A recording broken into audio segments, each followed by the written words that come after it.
Selama ini kita mengenal Arab Saudi sebagai tempat ibadah haji dan umroh, dua kota yang akrab di telinga orang-orang Islam, Mekah dan Madinah.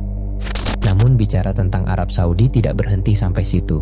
Arab Saudi merupakan cara terbaik untuk melihat bagaimana eksistensi sekaligus transformasi sebuah monarki yang berusia hampir 1 abad. Sepanjang usianya, kerajaan ini dipenuhi berbagai gejolak perang perebutan kekuasaan dan yang tak kalah krusial, minyak.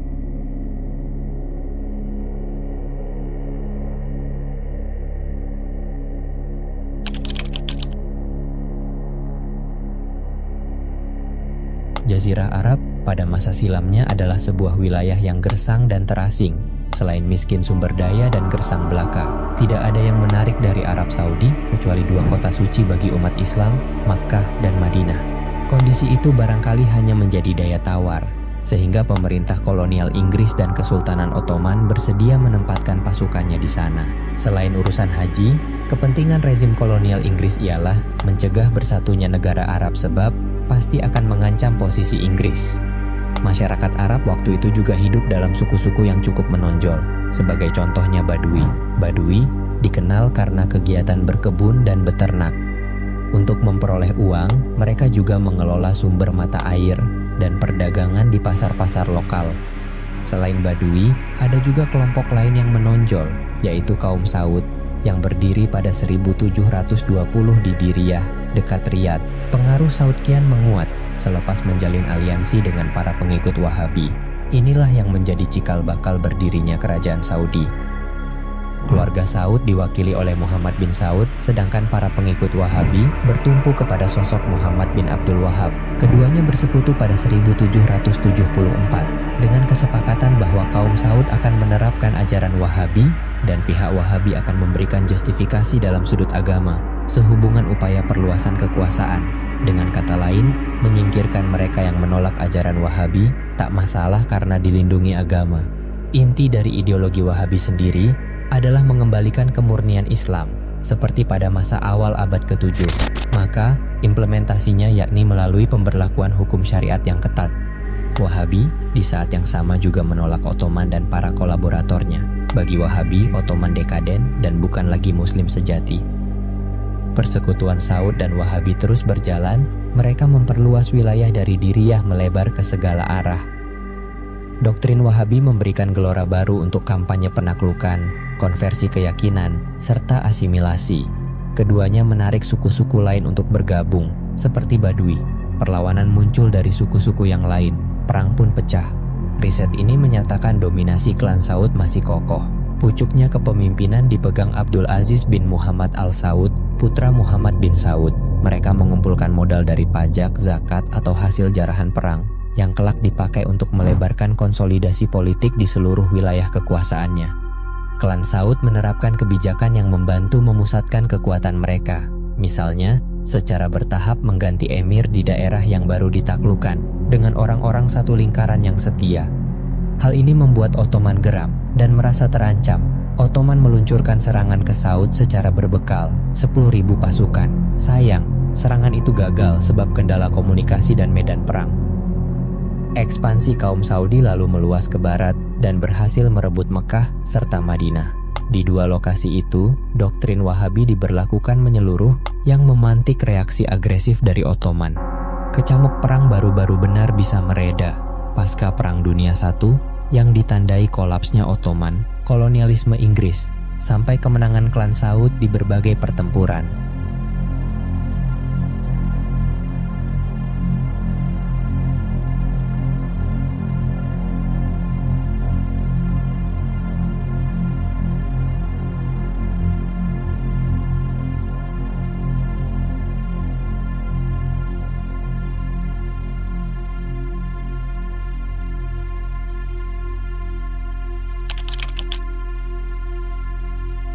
Pada 1932, Abdul Aziz bin Saud setelah menyatukan suku-suku yang sempat berkonflik, mendirikan Arab Saudi dengan ia sebagai raja pertama.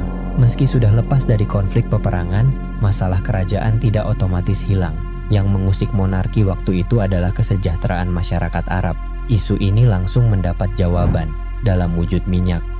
Eksplorasi minyak di Saudi sudah dimulai sejak 1920. hasilnya baru terlihat pada 1930. Tatkala ahli geologi Irish, Carl Twitchell, menemukan potensi cadangan minyak besar di wilayah timur. Pihak kerajaan antusias dan memberikan kompensasi untuk melanjutkan penggalian.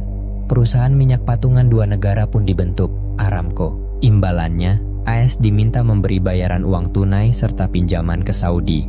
Pada 1938, Aramco memulai produksi minyak komersial di Dhahran dengan kapasitas 500.000 barel per tahun. Pemilihan AS menjadi partner bisnis bisa dibilang unik. Pasalnya, di wilayah Arab dan semenanjung Persia, pemerintah kolonial Inggris yang berkuasa. Inggris memperoleh sejumlah konsesi di Kuwait, Bahrain, hingga Irak. Bagi Ibnu Saud, Inggris dianggap tidak fair dalam berbisnis. Belum lagi bicara perkara sentimen masyarakat Arab ke Inggris yang negatif. Pasca Perang Dunia II, produksi minyak Saudi melonjak, begitu pula pendapatan negara yang menyentuh jutaan USD. Di waktu yang sama, rupanya minyak turut membuat kesenjangan, yang kaya makin kaya dan yang miskin makin terjerembab. Raja Saud misalnya, memilih membagi kekayaannya dari minyak untuk pribadi dan keluarganya. Monarki Saudi seperti diguyur uang tunai yang belum pernah terjadi di masa lalu. Makin besar uang minyak, makin kuat posisi Saudi sebagai negara. Pada 1960, 80% pendapatan negara berasal dari minyak. Dengan kekuatan itu, OPEC berdiri dan bertujuan mengendalikan produksi minyak global. Di titik ini, minyak tidak cuma komoditas, melainkan alat politik. Pada 1973, negara-negara dalam OPEC melakukan embargo minyak ke negara yang mendukung Israel di Perang Arab-Israel. Harga minyak naik 3 kali lipat, dari 3 USD per barel menjadi 11 USD. Saat Perang Iran-Irak meletus, Saudi merapat ke Irak karena melihat Iran yang lebih mengancam. Saudi memberikan bantuan berbentuk uang. Di sisi lain, Saudi menaikkan harga minyak supaya melemahkan finansial Iran. Ketika Afghanistan diinvasi Uni Soviet pada 1980, Saudi mengalirkan miliaran USD untuk persenjataan dan kemanusiaan.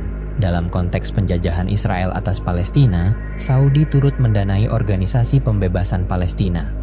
Kalau kamu bertanya dari mana Saudi mendapatkan uang untuk mensupport aktivitas mereka dalam geopolitik Timur Tengah, maka minyakilah jawabannya. Dalam banyak hal, posisi Arab Saudi ditentukan dan dibangun berdasarkan kekayaan minyaknya.